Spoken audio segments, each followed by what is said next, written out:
میں آج آپ کو ایک چھوٹی سی چڑیا کی کہانی سناتی ہوں جو ہمیں ہمت، عقل اور محنت کی اہمیت سکھاتی ہے۔ چڑیا اور کسان کی کہانی۔ ایک دن کی بات ہے، ایک ننھی چڑیا نے ایک کھیت میں گھونسلہ بنایا۔ کچھ دنوں بعد کسان نے زمین کھودنے کی تیاری شروع کی۔ چڑیا گھبرا گئی کیونکہ اس کے انڈے گھونسلے میں ہی تھے۔ چڑیا نے سوچا، اگر کسان نے زمین کھود دی تو میرے انڈے برباد ہو جائیں گے۔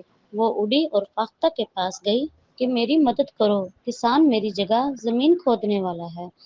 فاختہ بولی، فکر نہ کرو، میں دعا کروں گی۔ چڑیا کو تسلی نہ ہوئی، وہ کبوتر کے پاس گئی۔ کبوتر نے کہا، میں کسان سے بات کروں گا۔ مگر وقت گزرتا گیا، کسان تیار ہوتا گیا۔ آخر میں چڑیا نے خود فیصلہ کیا کہ گھونسلہ کسی اور محفوظ جگہ لے جانا ہوگا۔ اس نے اپنی ساری ہمت جمع کی، ایک ایک کر کے انڈے اٹھائے اور درخت کے ایک اونچی شاخ پر نیا گھونسلہ بنایا۔ جب کسان آیا اور زمین کھودنے لگا تو چڑیا محفوظ تھی۔ اس نے سوچا، دوسروں پر بھروسہ کرنا ٹھیک ہے، مگر اصل ہمت اپنی کوشش میں ہے۔ خود پر بھروسہ اور محنت سے سب سے بڑا سہارا ہے۔ اس لیے ہمیں پہلے اپنے آپ پر بھروسہ اور ہمت سے خود کام لینا چاہیے تاکہ ہمیں اپنا کام ہمت اور حوصلے سے بخوبی سر انجام دے سکیں۔